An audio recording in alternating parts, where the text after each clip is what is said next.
Hey guys, welcome to The Reality Pill, a channel solely focused on exposing the abundant hypocrisy of modern dating culture. And of course, here's your meme of the day. You know, I love these timeline memes because they tell the whole story in one image, 20 years of I don't need a man, and then suddenly it's everyone's fault but hers. Classic. You know, the thing that blows my mind about these people, and by these people, I mean modern women in their 30s, who spent the last 15 years rewriting the rules of dating, is how entitled they can be.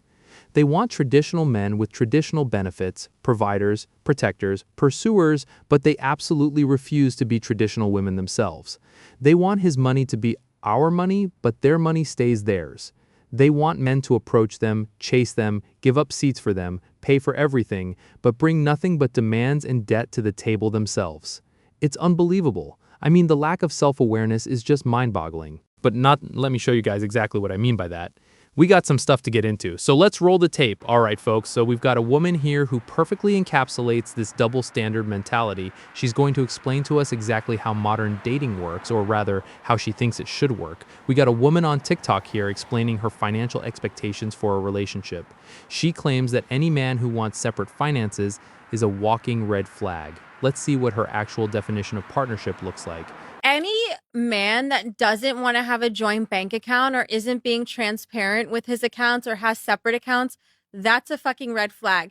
His money is our money and my money is my money. Give me a freaking break. Did you catch that? Did you hear what she just said? His money is our money and my money is my money. Oh, absolutely. That makes total sense. That's exactly how partnership works, right?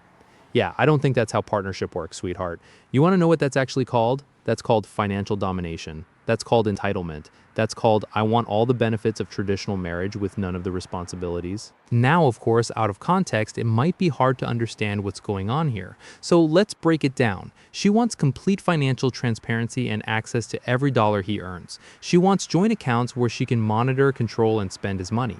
She wants him to pay for dates, bills, vacations, probably her car, her house, her lifestyle. Basically, she wants a human ATM that also provides emotional support, protection, and apparently unlimited access to his bank account. And now, obviously, here's the problem. She wants a traditional provider, someone who takes care of her financially, who leads by paying for everything. But what is she offering in return? Is she offering to cook, clean, be a stay-at-home wife, submit to his leadership, be grateful? No. She wants equality in everything except when it benefits her. The hypocrisy is unreal. She literally said the quiet part out loud. His money is shared, her money is hers. That's not a relationship. That's a business arrangement where she's the only shareholder. But of course, it gets even worse.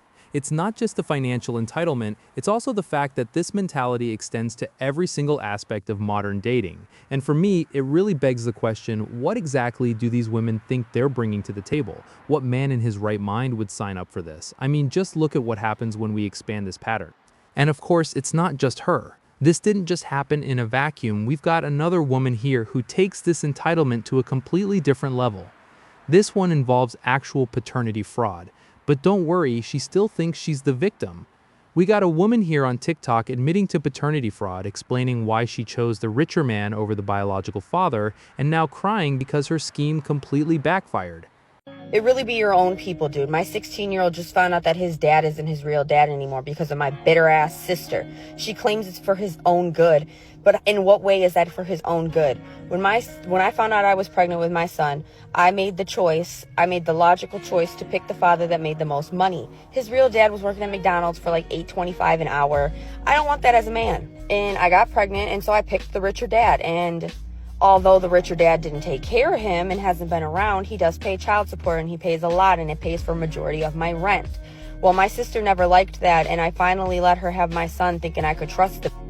And she tells my son and confides in him that his dad isn't his real dad. And now he went and found his real dad behind my back with my sister. And they are all trying to fight and get my son taken away from me. My son doesn't want to live in my house. We haven't talked in 3 days. I think it's the most miserable thing a person can ever do is ruin some shit like that. I picked the right choice. Now who's going to pay my bills now? Because now they also told that the guy that's been on child support all these years, and he's trying to come after me and sue me for all the money he's been paying. I think it's absolutely ridiculous. Like, I didn't do anything wrong here. Oh, hell no. What an absolute disaster. Did you catch that? She committed paternity fraud, lied to a man for 16 years, made him pay child support for a kid that wasn't his, used that money to pay her rent, and she thinks she's the victim? I made the logical choice to pick the father that made the most money. Yeah, because that's how biology works, right? You just pick who the father is based on who's got the bigger paycheck. Give me a break. That's the pattern. That's the entitlement. These women literally think they can rewrite reality to suit their financial needs, and when it all comes crashing down, when the lie is exposed, when the kid finds out, when the man she scammed comes after her for 16 years of fraudulent payments, she's shocked, she's the victim. We've also seen this same pattern with dating standards and what women actually offer.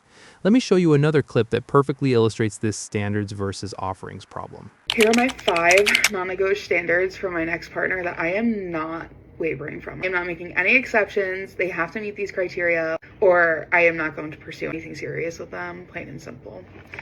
Number 1, and this one's the first and foremost, I'm not even waiting to the end to say this one because this one's so important to me and it should be important to you. They should at least match where you're at right now. So for instance, I have my own house, I have my own car, I support my own son. Granted, not everybody's gonna have a kid, but if they do, they better be supporting them. I pay all my bills. I'm a functioning human in life and I have a career. And so bare minimum, they have to meet me there. Like, they have to. I don't want to be fixing anybody anymore. I'm done fixing. I want somebody on an even playing field, if not higher, to support me. Which brings me into number 2, they have to be a provider. I can support myself, obviously, but I want somebody to provide for me. Like, who doesn't? So they have to have that provider mentality that they're going to have to pay for our dates, give me some money for gas, whatever the case may be, they're going to provide. Simple. And that might be touchy for some guys that hear that, but all you guys say you want to be the leader in the relationship until it's time to actually be the leader and the provider. Anyway, they have to be a protector, which, just protecting. Like, if I'm out and somebody is giving me crap, for whatever reason, maybe my weight, whatever, because I get, people are mean when you go out sometimes when you're a big girl. I want somebody who's going to protect me and stand up for me for that. Like, I think that's hot too. And then a pursuer, somebody that's going to pursue me, plan the dates, text me, call me.